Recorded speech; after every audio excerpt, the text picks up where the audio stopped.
Hello students, आज हम SSC CGL 2019 का टायर सेकंड का पेपर सोल्व करेंगे जो कि 15 नवंबर 2020 को आयोजित किया गया था। इस पेपर को सोल्व करने का मकसद सिर्फ यही है कि इससे हमें प्रेजेंट में एग्जाम में किस पैटर्न के क्वेश्चंस आ रहे हैं वो पैटर्न आसान से पता चल जाता है। तो शुरुआत करिए 15 नवंबर 2020 के पेपर का पहला क्वेश्चन जो आपके सामने है। क्वेश्चन कह रहा है कि किसी लंबवर्तीय शंकु के आधार का क्षेत्रफल 81 पाई स्क्वायर सेंटीमीटर है। राइट सर्कुलर कौन है जिसका बेस एरिया आपको दे रखा है। यह कह रहा है कि इसकी हाइट 12 सेंटीमीटर है। शंकु का कर्व्ड सरफेस एरिया कितना है। पहली बात तो ये कि राइट सर्कुलर कोन का जो बेस एरिया होता है वो होता है पाई आर स्क्वायर। आपको ये पाई आर स्क्वायर की वैल्यू दे रखी है 81 पाई। किसकी वैल्यू है ये पाई आर स्क्वायर की वैल्यू है।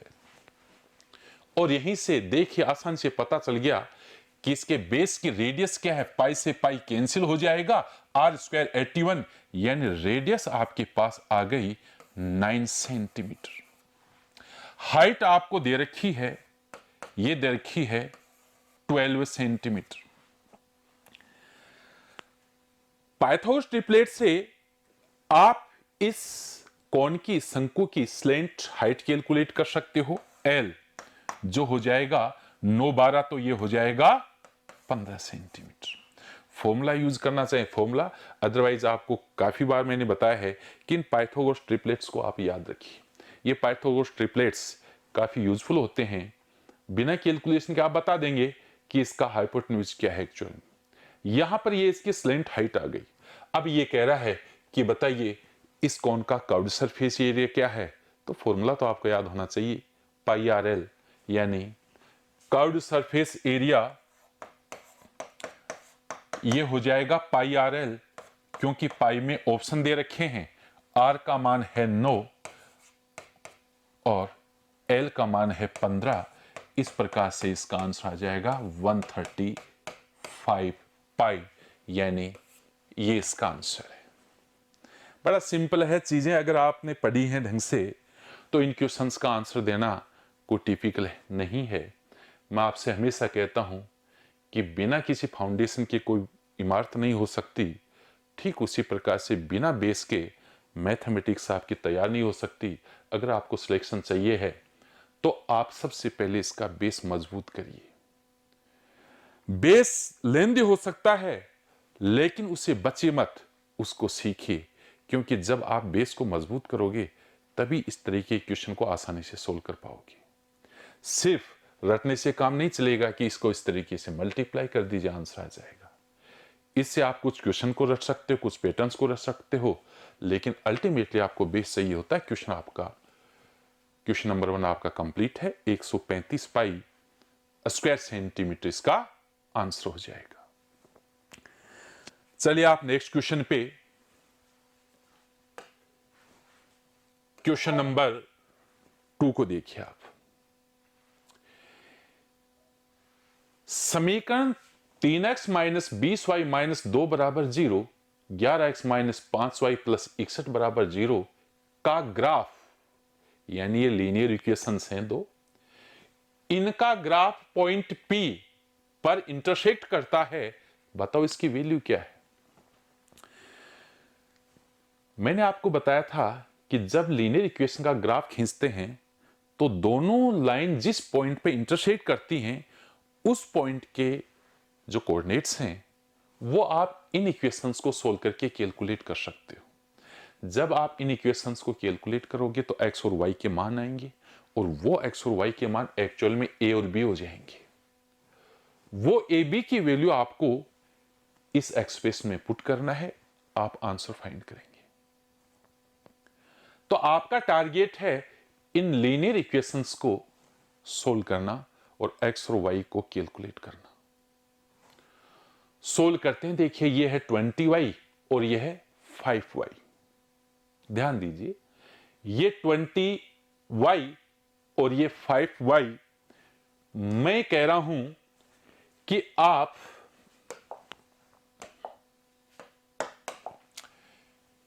इसको मल्टीप्लाई कर दो 4 से,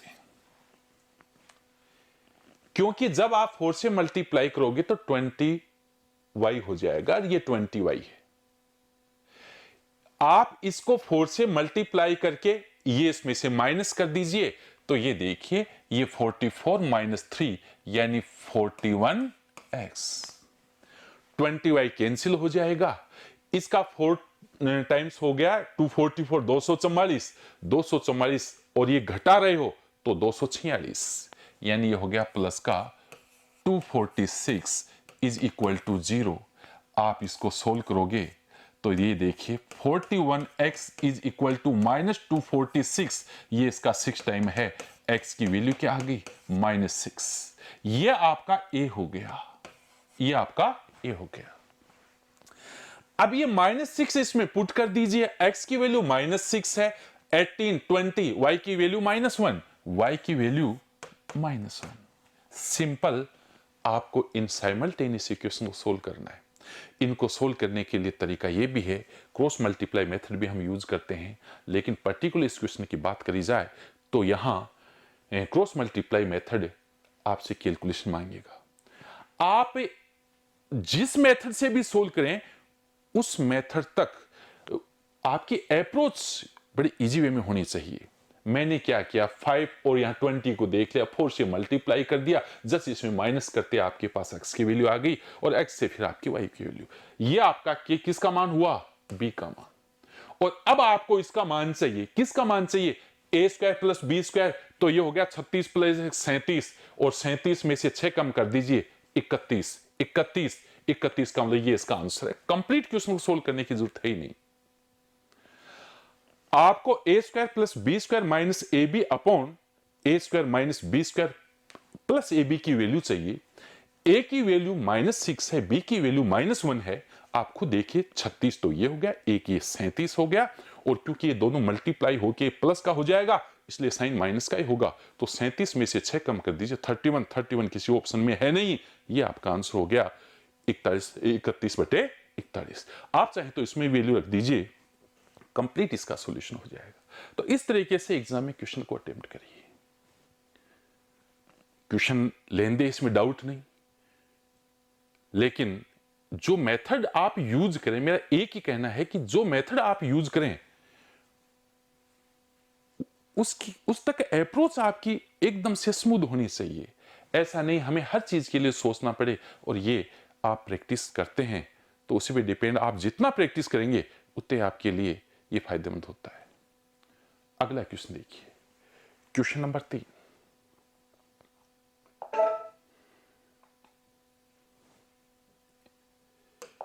ये देखिए क्वेश्चन नंबर 3 आपसे क्या कहता है। ये कह रहा है ए बी और सी तीन संख्याओं का एवरेज सी से 2 ज्यादा है।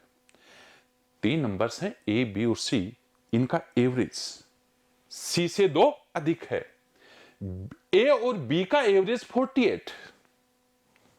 ये कह रहा है कि डी जो है सी से 10 कम है, तो बताइए सी और डी का एवरेज क्या है। मैं आपसे कह रहा हूं कि सी और डी का एवरेज ज्ञात करने के लिए सी प्लस डी होना जरूरी है आपके पास। आप तो ये बताइए ए और बी का एवरेज 48 है, तो ए और बी का योग 96 हो गया। बड़ा सिंपल है, लिखने की जरूरत नहीं। ए और बी का एवरेज 48, क्योंकि 2 नंबर हैं तो इनका टोटल 96 है। अब इसका पहला सेंटेंस क्या कह रहा है, इसको देखिए।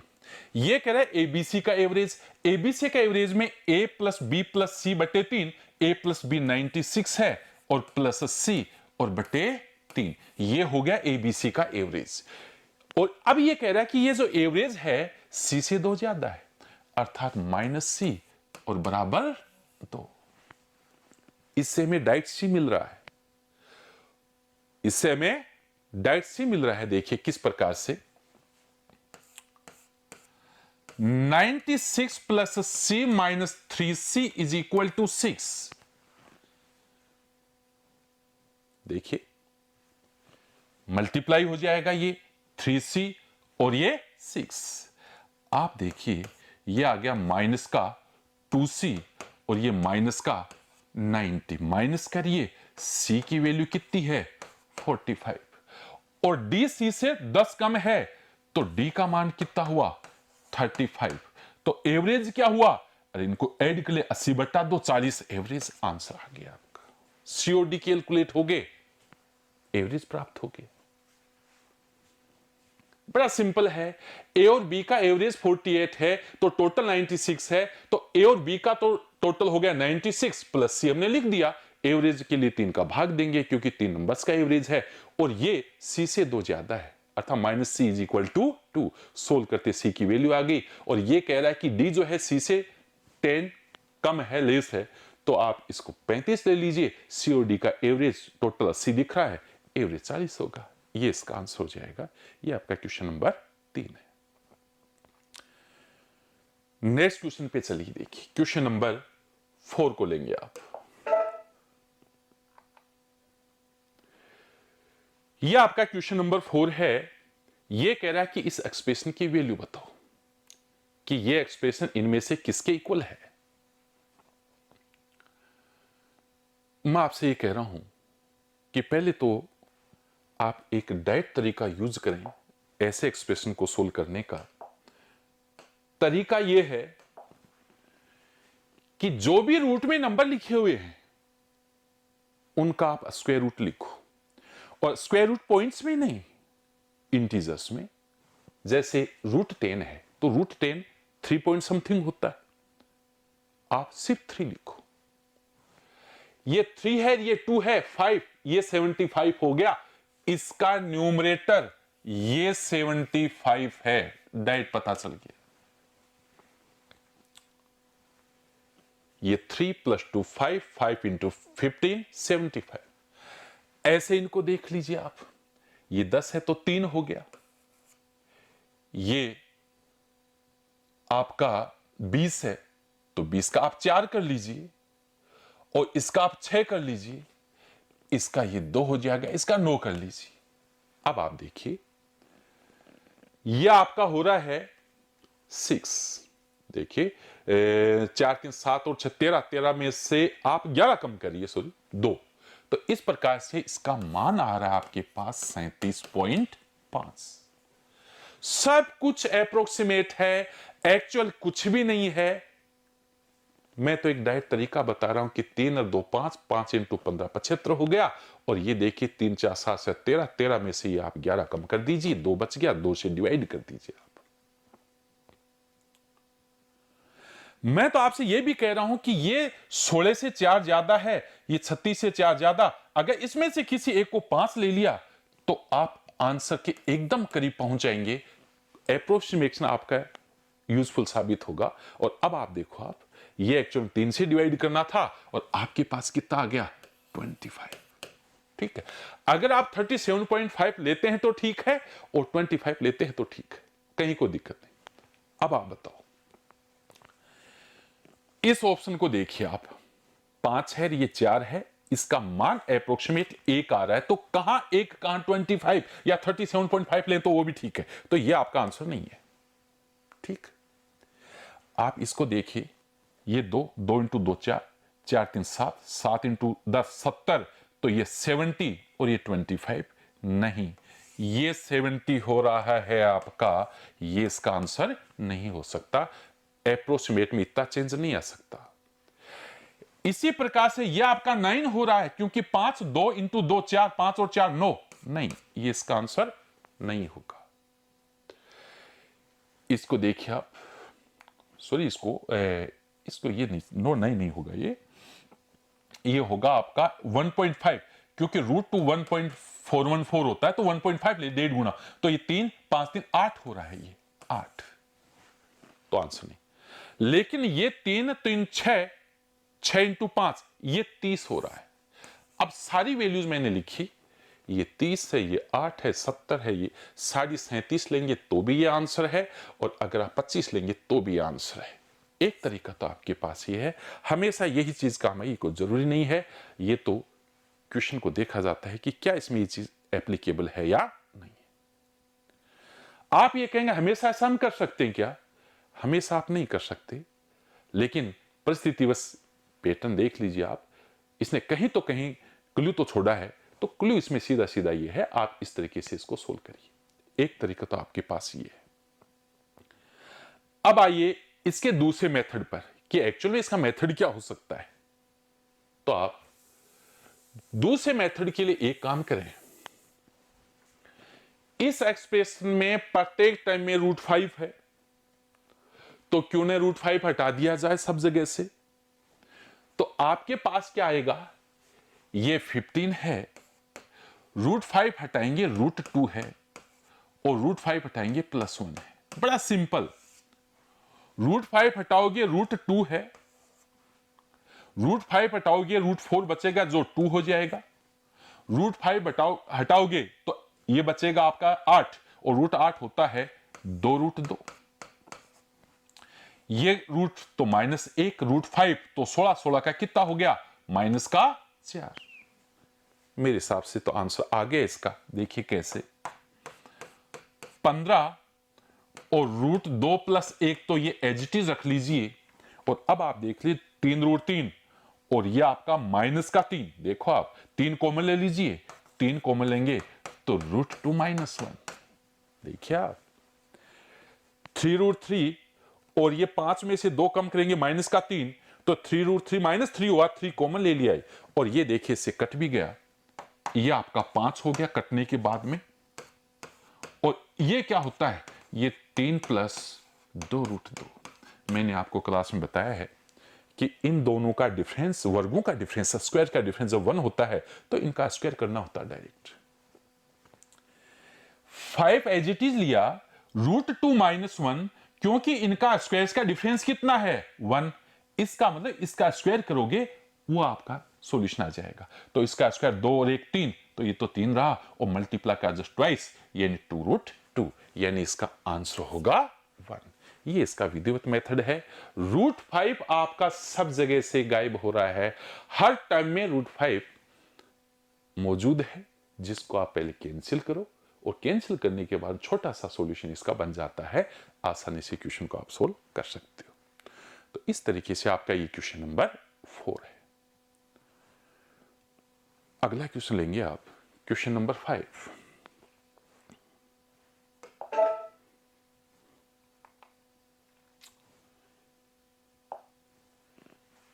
ये कह रहा है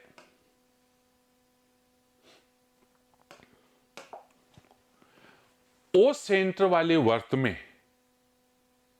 डायमीटर AB को वृत्त के बाहर स्थित एक बिंदु P तक निर्मित किया जाता है, यानी बढ़ाया जाता है, ठीक। और PT वृत्त पर स्थित बिंदु C पर स्पर्श रेखा है, एंगल BPT इतना है, तो एंगल BCP कितना है। एक काम करिए, थोड़ा डायग्राम की हेल्प लीजिए। ये कोई भी आपका सर्किल है, ठीक। AB इसका डायमीटर है, AB इसका डायमीटर है,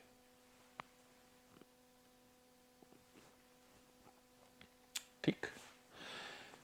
AB इसका डायमीटर है, ये कह रहा है कि AB को P तक बढ़ाया जाए, AB को P तक बढ़ाया जाए। मैं इसको A ले लेता हूं, इसको B ले लेता हूं, और इसको P तक बढ़ा देता हूं। ये लीजिए, ये पॉइंट P, ठीक। PT वृत्त पर स्थित बिंदु C पर इसे टच करती है, यानी ये देखिए PT आपका, ये PT, और इसको क्या कहा है, C, इसको कहा है C।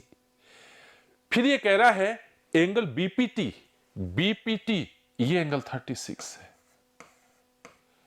और अब ये पूछा है एंगल BCP कितना है, BCP, ये एंगल आपसे पूछ रहा है, BCP, ये एंगल कितना है। ये तो आपका क्वेश्चन है। देख लीजिए, सर्किल है, AB इसका डायमीटर, इसको P तक बढ़ाया गया, PT एक टेंजेंट लाइन है जो इस सर्किल को C पर टच करती है, एंगल BPT ये 36 है, एंगल बीसीपी, बीसीपी कैलकुलेट करो, बीसीपी यानी बीसीपी, ये एंगल आपको बताना है। ठीक, अब आप एक काम करिए, इसको ज्वाइन करो। ठीक, इस एंगल का आधा होता है, अगर ये थीटा है तो ये एंगल होगा θ/2। याद करिए, अल्टरनेटिव सेगमेंट थ्योरम पढ़ रखा आपने, अल्टरनेटिव सेगमेंट थ्योरम।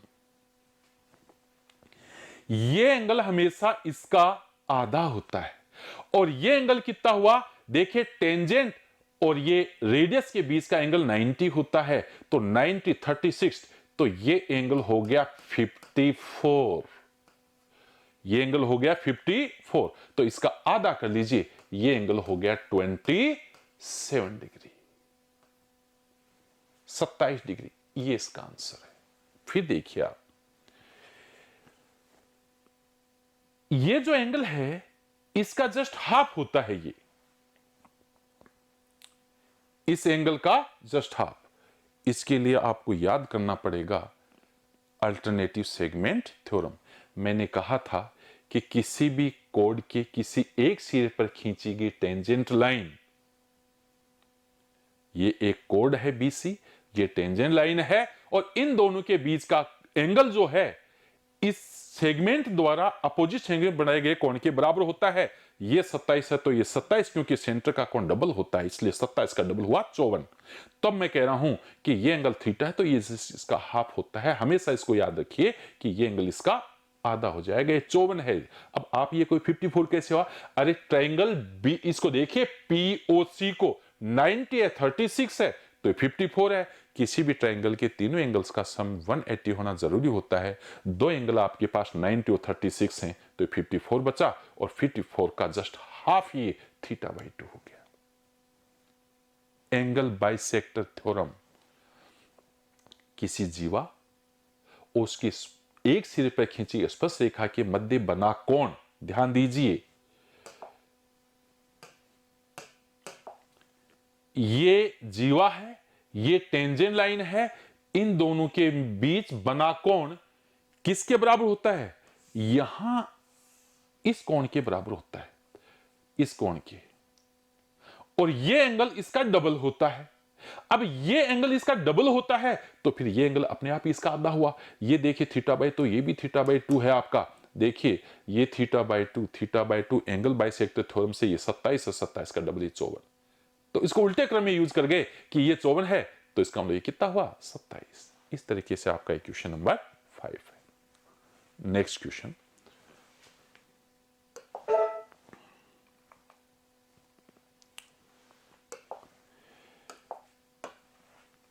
ये आपसे कह रहा है कि ए किसी कार्य का 20% 4 दिन में पूरा कर सकता है। किसी कार्य का 20% 4 दिन में, तो 100% 20 दिन में करेगा। यार बड़ा सिंपल सा हो गया ये तो।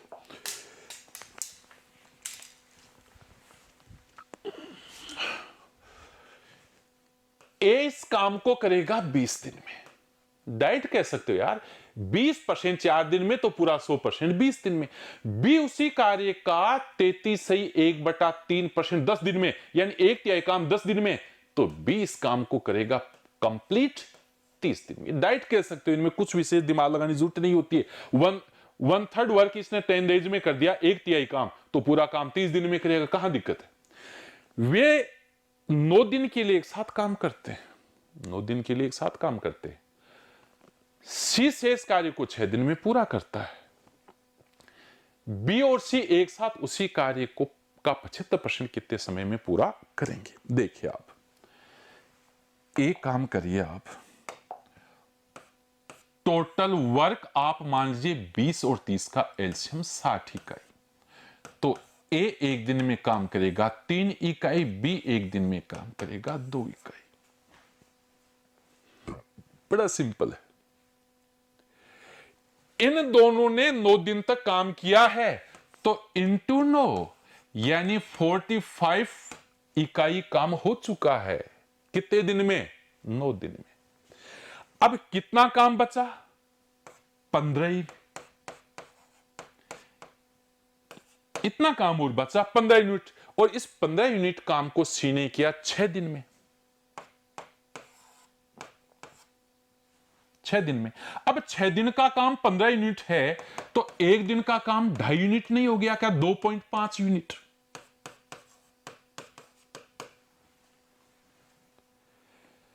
छह दिन में 15 यूनिट, तो एक दिन में 2.5 यूनिट। अब आप बताओ, बी और सी उस कार्य के 75% को कितने समय में पूरा करेंगे? पहले तो आप बेहतर टोटल वर्क कितना माना? 60। इसका 75% कितना हुआ? 45। इस काम को बी और सी कितने समय में करेंगे?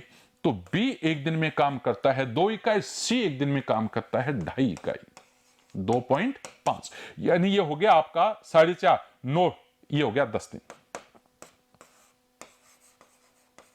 ये लीजिए, ये इसका आंसर है 10 दिन। एक बार मैं रिपीट कर रहा हूं, देखिए बड़ा सिंपली समझ में आएगा, कहीं कोई दिक्कत नहीं। ए किसी कार्य का 20% 4 दिन में पूरा कर सकता है, तो पूरा 100% 20 दिन में करेगा। बी उसी कार्य का 1/3 33 से 1/3% 1/3 हो गया, तो 1/3 10 दिन में, तो पूरा काम 30 दिन में। अब ये कह रहा है कि दोनों ने मिलकर, ए और बी ने 9 दिन काम किया, और 9 दिन के बाद शेष काम को सी ने 6 दिन में पूरा कर दिया। मैं कह रहा हूं टोटल वर्क इनका एलसीएम 60 मान लीजिए, तो ये एक दिन में काम करेगा 3 इकाई, ये करेगा 2 इकाई। अब इन्होंने 9 दिन काम किया, तो 3 2 5, 5 को 9 से गुणा, 45 इकाई काम तो हो गया, बच गया 15 इकाई। 15 इकाई को सी ने 6 दिन में किया, 6 दिन में 15 इकाई, तो एक दिन में 2.5 इकाई। अब सी एक दिन में 2.5 इकाई काम करता है, बी 2, तो टोटल 4.5 इकाई काम करेंगे बी और सी एक दिन में। 4.5 तो 45, क्योंकि 75% बोल रही, ध्यान रखिएगा टोटल वर्क आपने 60 माना, इसका 75% हो गया 45, तो 45 वर्क को करेंगे कितने दिन में? 2 + 2.5 का भाग दे दीजिए, 9/2, 9 से कट गया 5, 5 दूनी 10, 10 दिन इनको लग जाएंगे। ये आपका क्वेश्चन नंबर 6 है। अगला क्वेश्चन लेंगे आप। 7वां क्वेश्चन कह रहा है आपसे, किसी कार्य को 15 दिन में समाप्त कर सकता है। ए किसी कार्य को 15 दिन में समाप्त कर सकता है। बी ए की तुलना में 25% ज्यादा कुशल है, और सी बी की तुलना में 40% अधिक कुशल है। ए और सी एक साथ 3 दिन के लिए काम करते हैं, फिर सी कार्य छोड़ देता है। ए और बी एक साथ शेष कार्य को कितने दिन में पूरा करेंगे? पहले तो आप ये बताओ कि ए काम को 15 दिन में करता है, बी ए से 25% ज्यादा कुशल। मैं यहीं से क्वेश्चन को सोल्व करना शुरू करूंगा। ए, बी और सी। बी ए से 25% ज्यादा कुशल है। 25% का मतलब 1/4। अगर ये 4 इकाई काम करेगा, तो ये 5 इकाई काम करेगा। बड़ा कोई दिक्कत ही नहीं है। बी ए की तुलना में 25% अधिक कुशल है। 25% का मतलब 1/4, अर्थात ए 4 इकाई काम करेगा, तो बी 5 इकाई काम करेगा। सी बी की तुलना में 40% ज्यादा कुशल है।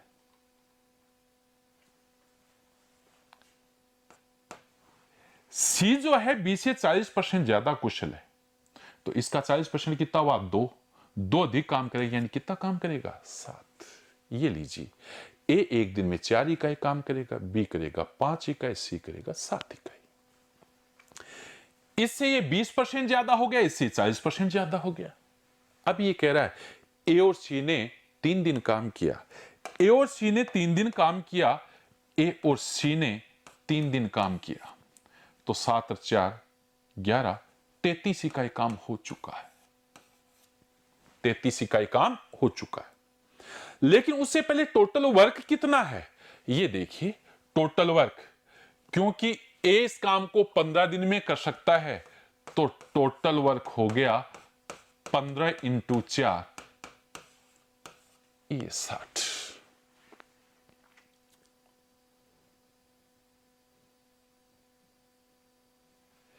ए और सी 3 दिन के लिए कार्य करते हैं, तो ए और सी 3 दिन के लिए देख लिए, 7 और 4 11, 11 को 3 से गुणा, 33 इकाई काम हो चुका है। और 33 इकाई काम को इन 3 दिन में कंप्लीट कर दिया। टोटल वर्क 60 है, 60 में से 33 कम कर दीजिए, 27 इकाई काम और बचा। अब ये 27 इकाई काम ए और बी को करना है, ये लीजिए ए और बी को।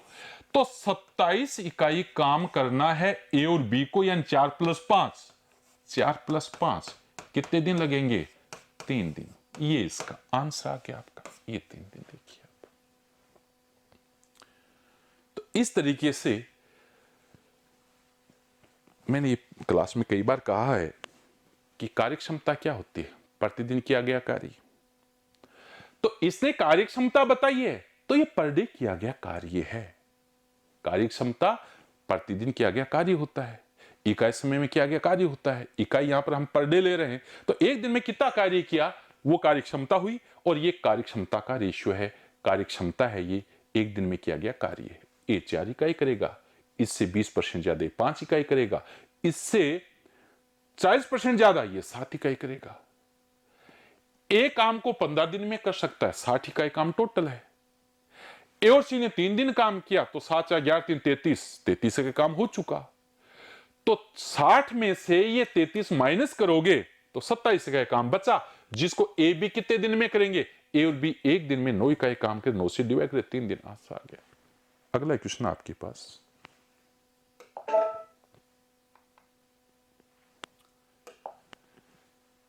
ट्रायंगल PQR में ओ इन सेंटर है, अंतः केंद्र है, और एंगल P42 है। एंगल QOR का माप क्या है? तो ये सिंपल, हर स्टूडेंट जानता है। एंगल QOR होगा 90 प्लस एंगल P/2। फॉर्मूला है डायरेक्ट इसका। तो ये देखिए, ये आपका हो गया 90 डिग्री, और ये P/2 इसका हाफ कर दिए 21। इनको ऐड कर दीजिए 111 डिग्री, ये इसका आंसर हो गया 111 degree. Direct formula based question है, बता रखा है कि ये ट्रायंगल है। अब इसका बाइसेक्टर, इसका बाइसेक्टर जहां मिलेंगे, ये आपका इन सेंटर हो गया, और ये एंगल होता है हमेशा 90 प्लस, ये जो भी एंगल जैसे P कहा है तो P/2। ठीक, यहां तो ये इन सेंटर है, कई बार सरकम सेंटर परिकेंद्र देता है तो जशिष्ट का डबल होता है, जशिष्ट का डबल होता है। तो सारी चीजें आपको क्लास में बता रखी है, उनको यूज करिए आप। अगला क्वेश्चन आपका DI का है, 9वां क्वेश्चन जो मैंने लिया नहीं है। क्वेश्चन नंबर 10 देखिए क्या क्वेश्चन है।